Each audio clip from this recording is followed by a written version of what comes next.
Leer, escuchar, ver, compartir, dialogar, debatir, construir. Todas y cada una de estas acciones depende de muchos, tantos factores. Y para descubrirlos, Antonella Esteves se reúne con diversos creadores y artistas para aclarar estos puntos en Cuestión de Gustos en radiodemente.cl. Diría que la pandemia vino a acentuar algo que veníamos intuyendo desde hace algún tiempo, una inquietud que comenzamos a traducir con la palabra incertidumbre, de la que hoy hablamos mucho. Si bien podemos intelectualizar y reconocer que en la vida nada está garantizado, la palabra incertidumbre se ha ido instalando para nombrar la rajadura de la realidad, entre comillas, política de las últimas décadas. A esta atmósfera, Marina Garcés la llama condición póstuma, para referirse a que retorna lo reprimido, la producción social de muerte y la catástrofe que la posmodernidad es su simulacro de un presente inagotable negó. Es cierto que la posmodernidad ha hablado de la finitud y del peligro, pero algo indica que no fue registrado para tomarlo en serio, como si no hubiésemos reparado en que tantas advertencias de desastres climáticos por venir se presentaban en los medios de comunicación con imágenes de desastre que ya habían ocurrido. Eso es un pedacito, partí ligera, de Hacer la noche de Constanza Michelsen, que es nuestra invitada a esta Cuestión de Gustos. Constanza, ¿cómo estás? Bien, ¿y tú, Antonella? Oye, gracias por la invitación otra vez. Sí, con Constanza hicimos este programa hace un tiempo atrás, lo hicimos de hecho en estudio, en vivo, cuando sacó este libro, Hasta que valga la pena vivir, que yo lo estaba revisando, Constanza, ahora antes de la entrevista, y la cantidad de cosas que tengo marcadas en este libro es impresionante, pero fue antes de que yo me pusiera a usar banderitas, y ahora la gente que nos está viendo en YouTube está viendo la cantidad de banderitas que tiene Hacer la noche, que es el libro que vamos a comentar ahora. Y Constanza, preguntarte, ¿no? Este trabajo de Hacer la noche, yo entiendo que parte de él tiene que ver con columnas que tú has ido escribiendo y parte también con reflexiones más largas, que son las que terminamos de leer en el libro y que tiene que ver con este momento tan particular que estamos transitando, ¿no? Y tú hablas mucho como buena psicoanalista desde el lenguaje, de lo oculto que empieza a aparecernos y un poco quise partir con la idea de incertidumbre que nos marca de manera tan radical a partir de estos 2 años de pandemia que todavía no se acaban, aunque pareciera que sí, pero la verdad es que no. Hablemos de dónde viene este Hacer la noche. Oye, mira, escuchándote, hay muchas veces que he escrito libros que antes ya fueron columnas previas, y esta vez fue al revés. Como que ya no se me ocurría nada más, me robaba a mí mismo de lo que ya estaba escribiendo en este libro para hacer las columnas. ¿Y por qué cuento ese detalle? Yo creo que particularmente este libro o este tiempo de escritura fue también un tiempo como de resistirme un poco a lo invasivo de lo contingente. De todas maneras, para pensar la contingencia, pero me parece que esta vez quería escribir, y creo que también pienso que este libro es como la continuidad del último capítulo de ese libro, Hasta que valga la pena vivir. Si yo pudiera decir cuál es el hilo que tomo, el último capítulo que queda medio colgando en ese libro. Quería resistirme un poco a lo invasivo de la información. Esto claro, empecé a escribir cuando estaba en pandemia, no sobre la pandemia el libro, no, pero parte en pandemia. Y parte con un poco con lo que me intrigaba, era esta sensación inédita de la caída de mundo, digamos, no solo porque se cayó el mundo literalmente en la pandemia, sino que es esta sensación de no tener un lenguaje para poder afrontar una situación, es una catástrofe psíquica, es decir, acordémonos que el primer año de la pandemia no era lo mismo que el segundo, que donde ya hablábamos de la proteína spike, que la vacuna, teníamos un lenguaje para esto. Más bien la pandemia es como una especie de estallido también, como es como tu primer terremoto sin que sepas que es un terremoto. Me parece que esa es la experiencia. Entonces empiezo a ver que hay mucha gente que tiene insomnio, yo incluida, pero un insomnio distinto al típico, al insomnio neurótico, que es como el que no te deja dormir en la noche porque estás sacando las cuentas y del día, lo hice bien, soy una tonta, todas esas cosas, sino que este otro insomnio quieto, sin idea, un insomnio que ni siquiera sé si angustiado es la palabra, bueno, me di cuenta que mucha gente tenía insomnio, veo en el Google, en las tendencias de Google, meses después, que la palabra no puedo dormir, tengo insomnio, se había disparado en el buscador. Entonces eso es lo que me intriga en primer lugar, es decir, cómo poder pensar esto que es la catástrofe psíquica, que es este momento sin lenguaje para poder tomar o armar unas coordenadas para orientarse en la realidad, sin los lenguajes que en el fondo ya no me decían nada. Por eso me salto la salud mental, que me da una lata espantosa, y todo lo invasivo que era. Ahora viene la pandemia de la salud mental. Ahora la pandemia es decir, bueno, esta cosa como que tienen los medios, ¿no? De repetir y repetir unas cosas que luego se transforman entre slogans, palabras vacías, que no tienen ningún tipo de, o están desconectadas de su propia potencia las palabras y de su posibilidad de provocar algo en la vida sensible. Entonces, por eso este libro, antes que las columnas, así como cuando estoy pensando lo más contingente, es al revés. Creo que las columnas esta vez nacieron de esta reflexión más grande que venía haciendo, que era la búsqueda de un lenguaje para el consuelo. Eso es lo que me propuse. A ver, me fui para otro lado, no hay que ver porque era la incertidumbre el tema. Bueno, yo creo que justamente... ¿Pero de qué necesitamos consolarnos? Bueno, yo creo que, o sea, los lenguajes, Nietzsche decía esto que, bueno, hace ya más de 150 años, o sea, la muerte de Dios, que no tiene nada que ver con creer o no creer en Dios, tiene que ver con un mundo donde hay una trascendencia, arma un sentido, ordena una historia. Nietzsche decía, bueno, la muerte de Dios va a ser lo que va a marcar los 2 siglos que siguen. Yo creo que todavía no nos hemos dado cuenta de qué significa eso hoy día, el que no haya más allá, el que no haya algo que se llame trascendencia, algo que no sea la mera materialidad del cuerpo. La pandemia que fue era enfrentarnos, bueno, a una muerte sin ningún sentido, insisto, sin lenguaje. Justo alguien había hecho un libro ante la pandemia sobre las pandemias y decía que las pandemias eran las catástrofes que antes se olvidaban en las sociedades porque la muerte era demasiado sin sentido. Incluso en la guerra hay una muerte, hay un sentido atroz, si tú quieres, pero se arman unos sentidos. Acá nada. Entonces, esa sensación de la muerte ni siquiera como un término de una culminación de una vida, esa sensación como de desamparo es la que a mí me interesa investigar y que, claro, efectivamente esto que dice Marina Garcés, la condición póstuma, empieza a revelar ya quizás a comienzos del milenio algo que en los 90 era la promesa de un progreso, o sea, un fin de la historia, el progreso iba a ser técnico. Siempre pienso que las imágenes de futuro en los 90, ¿te acuerdas que eran como lo supersónico, eran como galácticas? ¿Ya? Y luego, claro, si nos preguntamos, no sé, incluso antes de la pandemia, incluso antes del estallido, ¿cómo son las imágenes de futuro? Como que no hay, ¿no? Bueno, O son catastróficas. Estaba pensando, pasamos de la conquista espacial a la idea de catástrofe.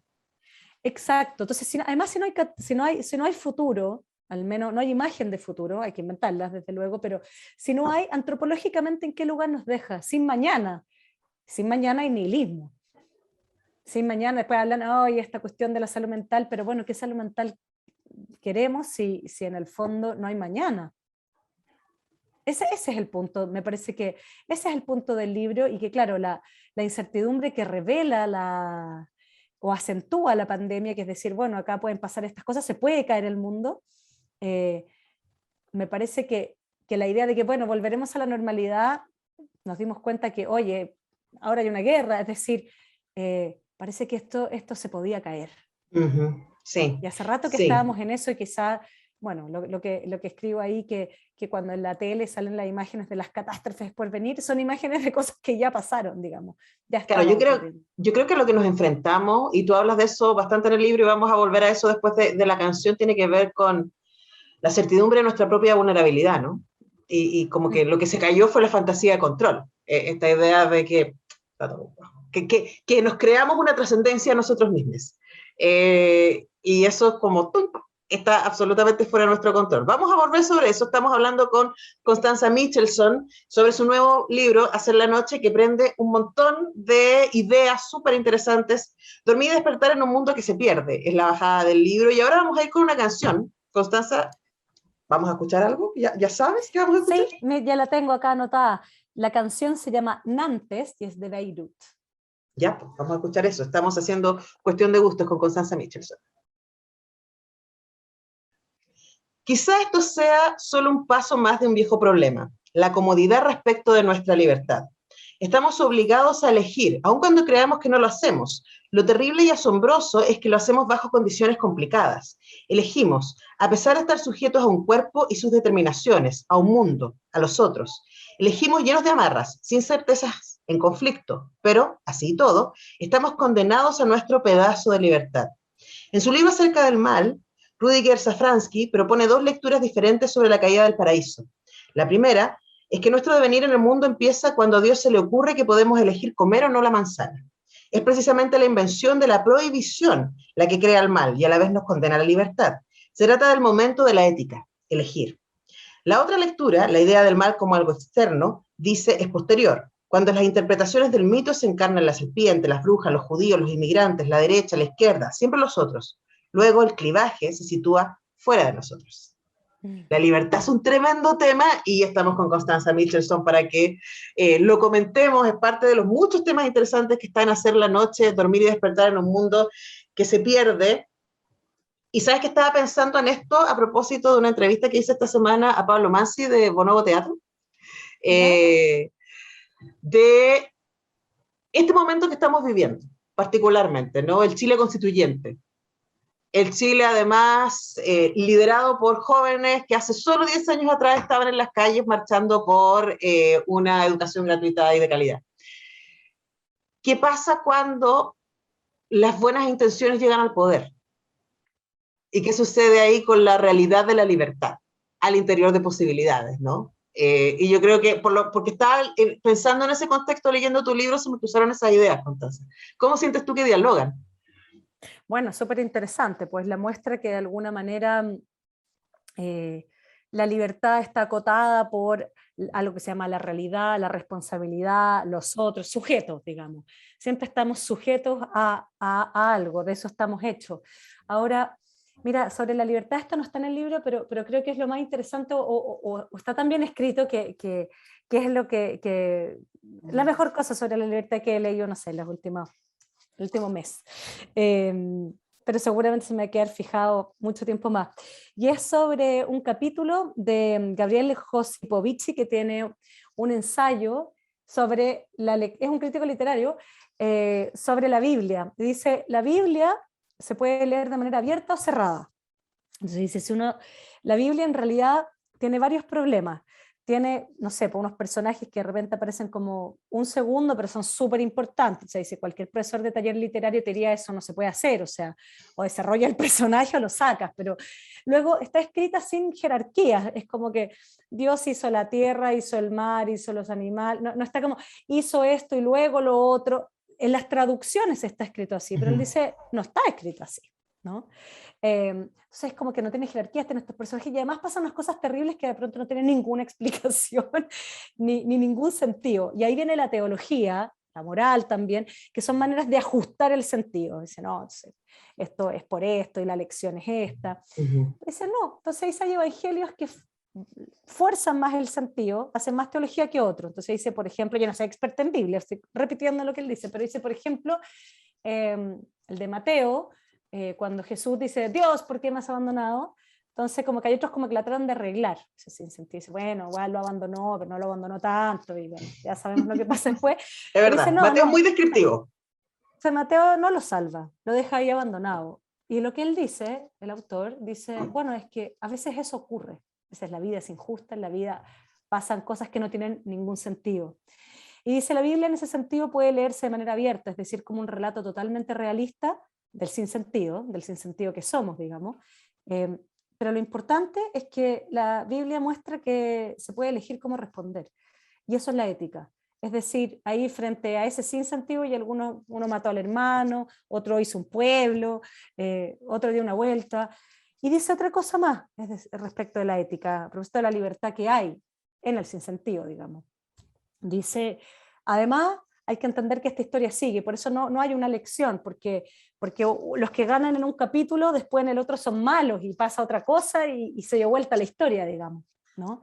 Eso me parece muy notable en términos de que de que la libertad quizás debemos leerla en la clave de la ética y en la clave de lo abierto, no en la clave de la moral, los buenos, los malos, el fin de esta historia, yo vengo a poner el punto final, digamos, así como la cuestión es un poquito más compleja. Y además que estamos en tiempos muy complejos, es decir, a mí me gusta como lo dice Sergio Rojas, el filósofo chileno, que dice, es que hay que exigirle un poco más al lenguaje para poder ver, para reparar el mundo. Ahora, no se repara nunca nada del todo, sino que hay que hacer esfuerzos mayores de lenguaje para seguir con el problema, igual. Ahí está tomando un libro de la Donna Haraway, que es seguir con el problema. Es decir, es complejo, es abierto. Y lo que nos queda es responder desde la ética, es decir, respondemos a un llamado, respondemos a una situación, no por adelantado, no por una moral, tenemos que responder, eso es vivir, ¿no? Eso es lo que me parece quizás más comerse o no comerse la manzana, digamos. Eso es lo interesante de la responsabilidad subjetiva, digamos, que es distinta a la culpa neurótica, a la moral y todo eso. Realmente responder por lo que hacemos, ¿no? Sí, ahora, a nuestro llamado. A mí me encanta la imagen de la manzana, porque básicamente hay quienes sitúan la manzana como el momento de conciencia. O sea, la manzana estaba ahí porque si no había manzana no había libre albedrío. Y la promesa o amenaza, dependiendo cómo la quiera tomar, era como en el momento que muerda la manzana van a saber diferenciar el bien y el mal. Y por lo tanto van a tener que hacerse responsables de esa diferencia. Mientras estén en el paraíso, está todo bajo control, no hay complejidad. Y yo creo que una de las cosas que aparece en tu libro, esa reflexión, y yo creo que si empezamos en lo que está pasando en el ex Congreso, la convención, ¿cierto? Y a mí me encanta observarla, yo tengo mucha esperanza, pero al mismo tiempo me encanta observar que lo que nos está espejeando es lo complejo que es tratar de hacer comunidad en nuestra diversidad. Y ahí aparece la idea de ética, ¿no? De decir, en estas circunstancias, en esta complejidad de lo que somos cada uno, y qué decir en la diversidad de nuestra comunidad, nos toca tratar de hacer lo más amable, quizás sería. Elegir las batallas, ser lo más amable, es decir, comprender que estamos hechos de otros. Yo creo que otra vez hablaba con alguien y es como que no sabemos pensar en plural, sino es como hacer un catálogo de cosas así distintas, de distintas identidades, que eso uno podría decir que eso es lo múltiple, pero no lo pluri. La potencia de lo pluri, y que quizás no sabemos pensar porque es una cuestión bien compleja. Lo pluri más bien es o al menos como a mí me gusta pensar los de Hannah Arendt, es esta idea de generar condiciones que no tienen nada de natural, condiciones de igualdad política, y en esa igualdad política que es lo común, ahí existe, es posible la diferencia en una cierta igualdad, pero eso común está hecho y nos reúne para que nazca algo nuevo en ese diálogo, no necesariamente para cristalizar unas posiciones que entonces no, son puros unos, digamos, uno más uno más uno más uno más uno, es un catálogo. Ya uno podrá decir, ya ganan los de este catálogo, ganan los de acá, cambiamos, podemos distribuirlo distinto, pero eso no sé si es lo mismo que lo pluri. Sí. Y ahí hay un desafío de pensamiento. Lo que pasa es que lo que a mí me parece complejo de la época que nos toca es cómo está mermado el lenguaje en sí, digamos, que los lenguajes se vuelven, a propósito de lo que te decía al principio, cada vez más básicos, o abreviado desde cómo escribimos, desde las emociones un poco como se reducen a los emoticones. Hay una complejidad que también se pierde en los lenguajes contemporáneos. Lo cookie, de lo que tú hablas en el libro, ¿no? Más que lo cookie me refiero, no sé, a la lógica del algoritmo, el lenguaje, por ejemplo, en la salud mental, que le quita complejidad a lo existencial, o sea... Tratar de diagnosticar cosas que superan al diagnóstico. Lo que pasa es que un diagnóstico, y ahí es donde a quienes hacen salud mental se lo olvida, digamos, a veces, que es que los diagnósticos hay que usarlos cuando orientan. Uno dice, ya, más o menos por acá, tengo que distinguir una psicosis de algo que no es una psicosis, en fin, para que orienten. Pero cuando los diagnósticos O lo mismo que las identidades, sirven para encerrar a las personas, así como pincharlas como en el insectario, luego no se dice nada, esa persona ya no tiene nada más que decir, ya se escribió su historia para atrás, para adelante, no hay nada más, el tratamiento es este, no hay más singularidad, no nace nada de nuevo, no hay esperanza, no hay mañana, no hay futuro, todo esto que estamos pensando, hay condena. Hay lo que ya está escrito de antemano. El límite. Y en nuestra época hay mucho de esa lógica, de las cosas que están escritas. El algoritmo es eso, es una predicción de que entonces esto más esto cruzado con esto, más o menos va a pasar eso. Y seguramente cada vez más vamos a confiar en ese algoritmo, por distintas Claro, pero razones. ahí nos perdemos. O sea, sí. Como ya no somos una singularidad, pues no hay nada más que Y decir además si me dicen de qué soy.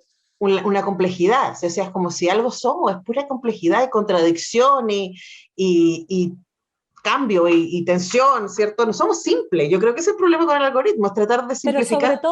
Pero sobre todo porque los algoritmos seguramente cada vez van a dar más con lo complejo, porque van a tener más datos y van a cruzar más cosas.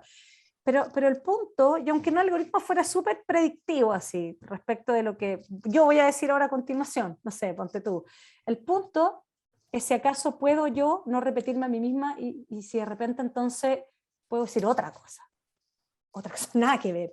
Es decir, estamos condenados a repetirnos de acuerdo a nuestros argumentos previos. Esa es la neurosis, por cierto, que cree que siempre el futuro está escrito antes, Sí. por eso la ansiedad y una serie de cosas. Acá yo creo que toda la clave es si acaso pueden hacer otra cosa, en lo pluri, en el dolor existencial, en las relaciones. Bueno, es el rollo que hablamos antes de la cosa de la Biblia, donde José Povich dice, la respuesta es ética, siempre no se puede dar por adelantado. Una moral puede adelantar y te va a decir, los malos van a responder así, los buenos así, entonces tú ya eres bueno, tú ya eres malo. Pero el campo de la ética, no. O sea, ¿damos espacio o no para que algo nazca? De ahí socialmente hay hartas cosas, pues tiene que ver con las condiciones, generar condiciones para la reparación, el perdón. Una sociedad sin esas condiciones no, le queda más bien repetirse a sí misma. Sí, pues. Sí. Y no puede pasar otra cosa. Bueno, vamos a seguir hablando de aprendizaje y de conciencia. Estamos con Constanza Michelson, hablando de su más reciente libro y de otras cosas. Hacer la noche, dormir y despertar en un mundo que se pierde, recién lanzado por País 2. Constanza, ¿qué vamos a escuchar ahora?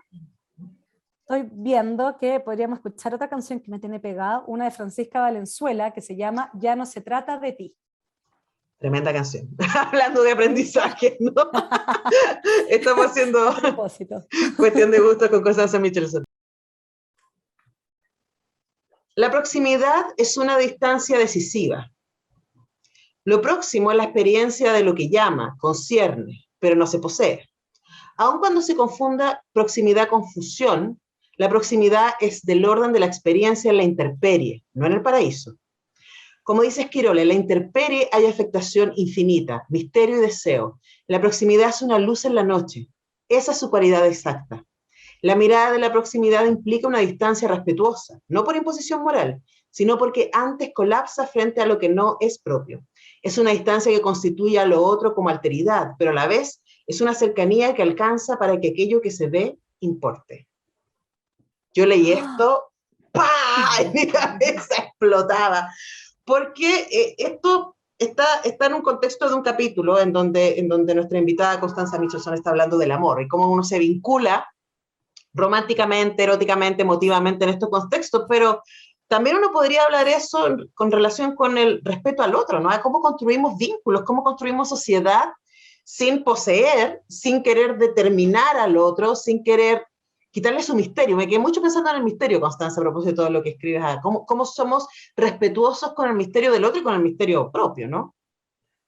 Hay hartas palabras que a mí me parece que hablan de una distancia y que son súper interesantes. La proximidad es una, que no es lo mismo que estar confundido en el otro, y tampoco un exceso de distancia, que me parece que un poco los discursos contemporáneos es loco, porque apuntan a eso, como a las no dependencias, pero si hay una época dependiente es esta, pues puede ser que entonces uno se trata de aguantar y no ser dependiente de un amor, pero las dependencias otras, a los objetos, a las drogas, a lo que tú quieras, están a la orden del día, es decir, como si el psiquismo no lograra sostener una distancia separada, pero una distancia que también implica una justa cercanía para que puedas mirar lo que hay ahí, ponerle atención, ver y ver, o sea, uno no ama a todo lo que le pone atención, pero eso que amamos es algo a lo que le ponemos atención.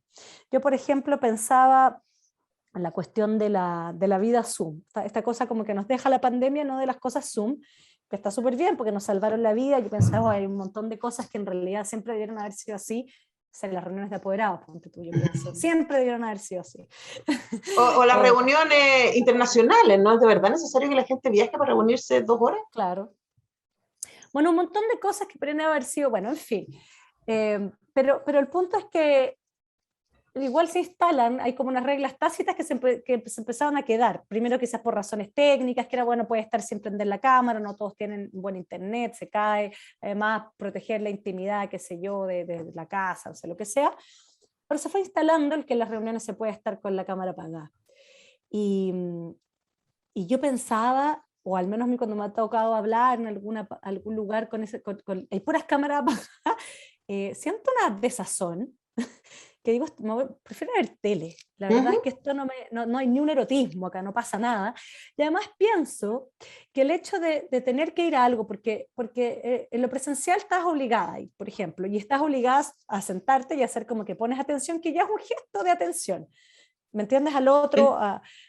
Y por último, si no quieres ir, esa es la ética. Paga las consecuencias de no ir, no sé. Después le dice al profesor que la prueba la hará otro día, te saca un 1, no sé, pero esas cosas se pueden hacer, se pagan los costos. Eso es ser responsable. Entonces, el punto yo pensaba, si hoy día podemos prestar menos atención a nuestras cosas, igual decir que son nuestras cosas, pues igual, o sea, tomar un curso y nunca pescar, pero tener estar ahí con la cámara apagada. Entonces, igual quizás pases el curso, pero ¿qué amor puedes tener con eso que elegiste? Si ¿Pero igual es puedes estar un sin autoengaño estar. eso? Yo creo que es como hacerse trampa a uno mismo. Eso, pues decir, esto es mío, pero no le estoy dando valor.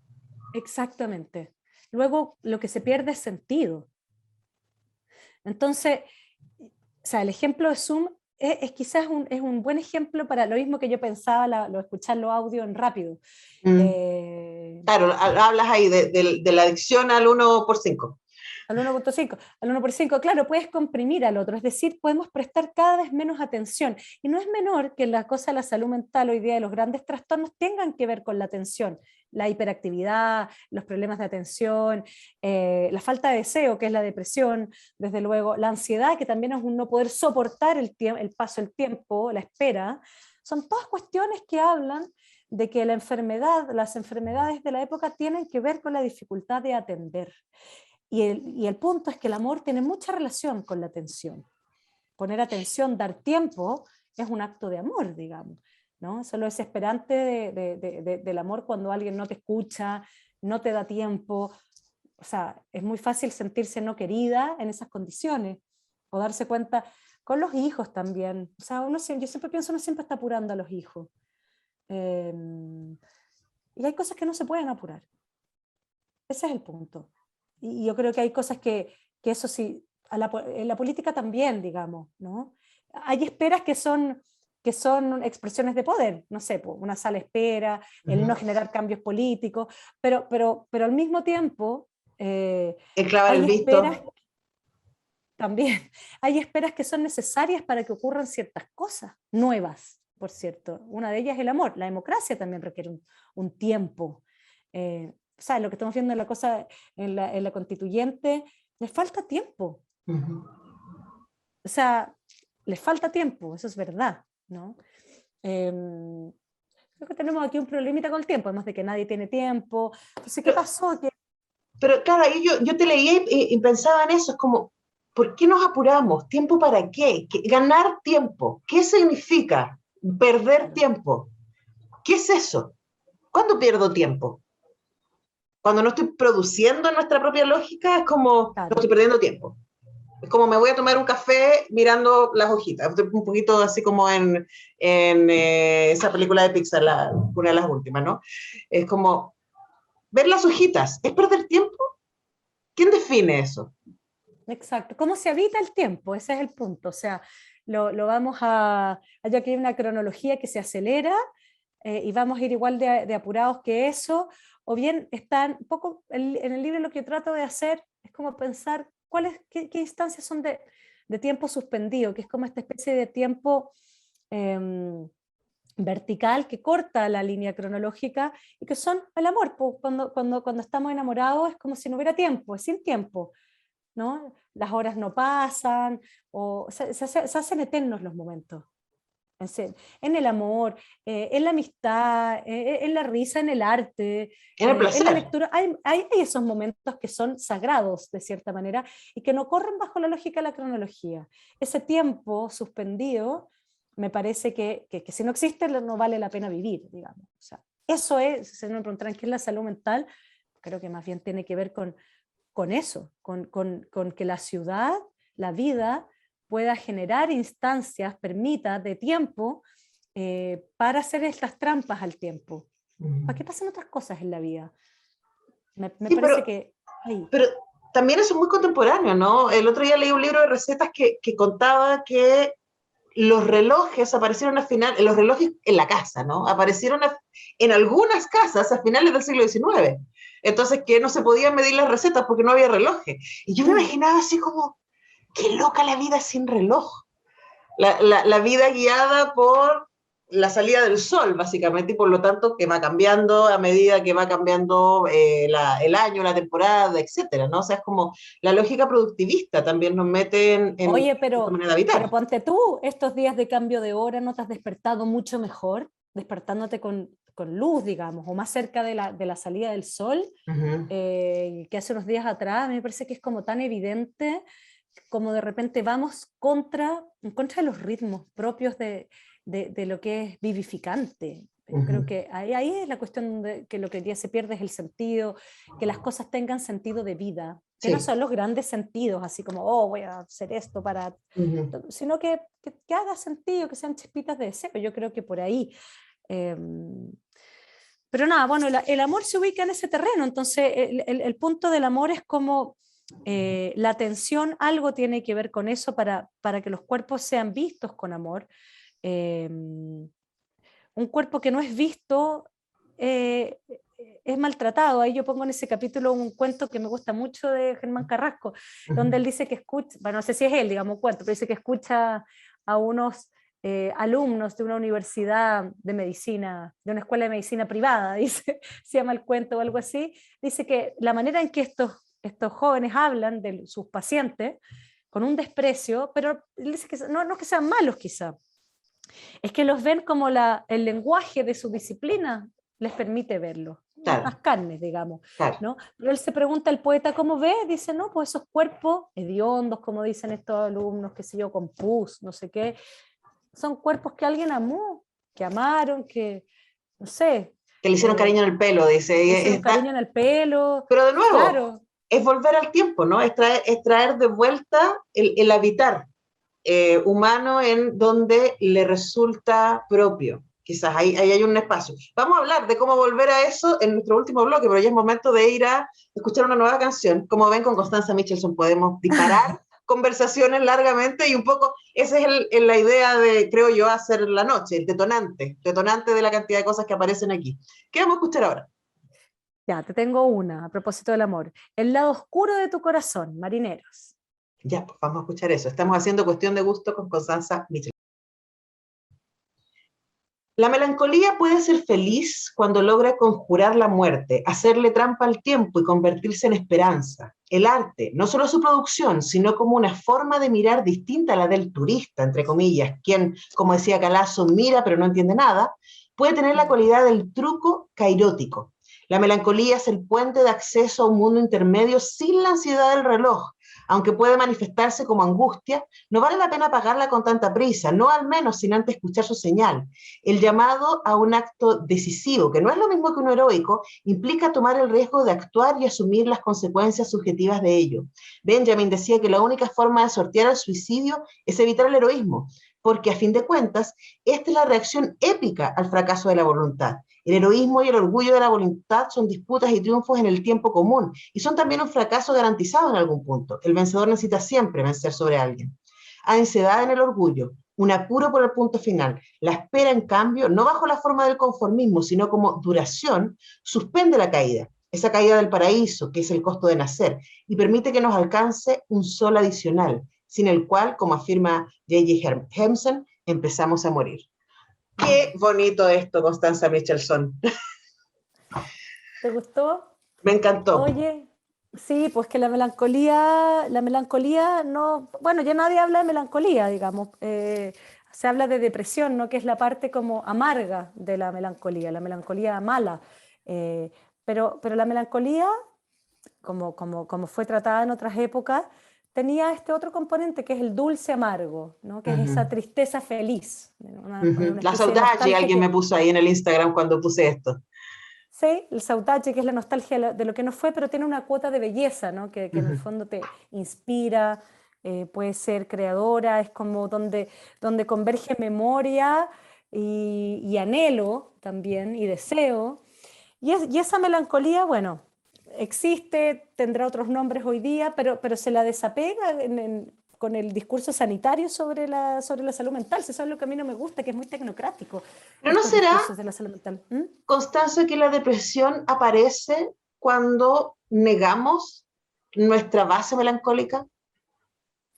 Yo creo que sí hay algo de eso, porque, y lo mismo que la angustia es una bisagra, es una señal de malestar.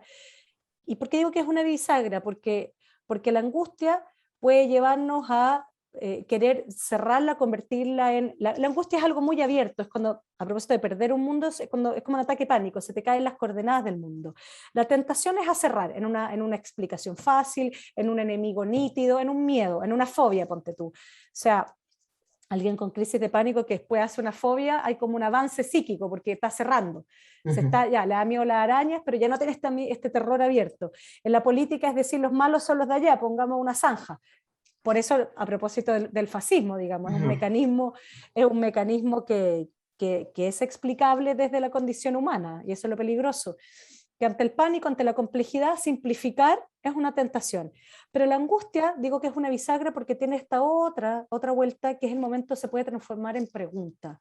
Lo mismo que la melancolía, o sea, la melancolía también como estado, como dolor existencial, que es como el recordatorio de lo perdido, tiene algo que ver con la pérdida. Piensa tú que hay siglos de escritura sobre la melancolía como algo que tiene que ver con la pérdida, y hoy día nadie habla de la depresión como algo que tiene que ver con la pérdida. Eso es muy loco.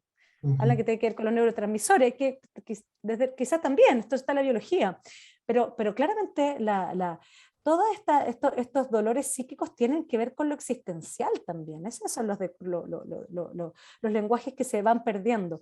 Entonces, claro, la melancolía, la melancolía positiva, por decirlo así, es la que puede hacer un tratamiento al dolor existencial, al dolor de los pueblos, para poder transformarlo en que nazca algo, en esperanza. Eso es súper, vino a Chile una filósofa y psicoanalista francesa súper que me gustó mucho y veo que no tiene ningún libro traducido, yo no sé francés, que se llama Cinta Fleury, y que ella habla de esto, lo lleva al campo político y dice como finalmente hoy día estamos en tiempos donde los lenguajes precisamente eh, empujan más a la melancolía negativa, a la depresión, y eso llevado a un pueblo es como germen del fascismo. A encontrar un enemigo, un malo, entonces ya, si destruyo al malo, entonces me siento mejor, la Claro. venganza, y no a los lenguajes que de alguna manera permiten reparar y sublimar, y que bueno, una sociedad pueda pasar a otra cosa, construir algo, devenir, continuar en su devenir.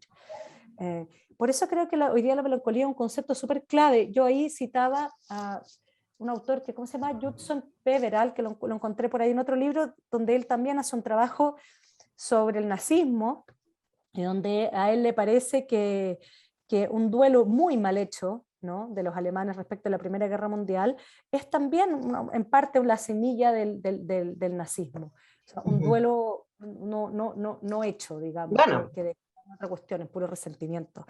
estamos ahí, po. O sea, lo que Estamos súper pensaba, ahí, po. estaba pensando en que tú también te refieres a eso en algún momento del libro, estos advenimientos de las ultraderechas, ¿cierto? Y de los fascismos, tienen que ver, yo encuentro, con esta mezcla entre melancolía y angustia, ¿no? O sea, la melancolía tipo, tengo un dolor del que no me quiero hacer cargo, me angustio para saltármelo y buscarle una solución rápida, ¿no? Más Claro, que ahora el punto, procesarlo. ¿sabéis lo que yo pienso, Antonella? Igual, así como respecto de esto, es que, bueno, y que yo creo que a mí se me ocurre que el triunfo de Boric en la segunda vuelta tuvo que ver con ese giro discursivo, que es esto es para todos, no fue un discurso triunfalista, porque lo que hay que entender es que igual este desprecio a quienes se asustan, legítimamente se asustan, o que no se sienten incluidos en la fiesta porque son de otra generación, por lo que sea, ¿no? Porque no se sienten representados. Hay que escuchar a quienes tienen miedo. O sea, antes que vengan otros y le ofrezcan una zanja, digamos, que venga a solucionar todo, ¿me entiendes? Pero cuando los discursos se vuelven triunfalistas, se vuelven como saca-pica, no sé cómo decirlo, son destructivos, no dan amparo.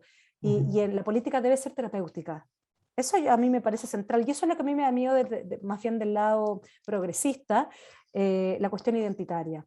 La cuestión que la salida identitaria, yo creo que ahí hay una sutileza que hay que resolver, que tal vez es difícil de pensar porque es algo nuevo, de cómo reivindicar a los colectivos, ¿cierto?, que no han tenido voz, que han sido oprimidos, sin que eso signifique que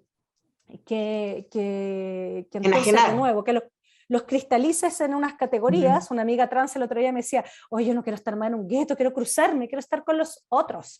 Sí. O sea, ¿cómo no los guetificas? Pero además, ¿cómo no generas esto que hoy día sí está pasando, en mi opinión, que es generar protonazis? ¿A qué me refiero? Esto lo dice un amigo, que es como, claro, tú dices, ya, a este grupo lo vamos a beneficiar, pero tienes a uno que es demasiado parecido a ese grupo, pero que en el fondo no está dentro de los colectivos favorecidos, y el vecino.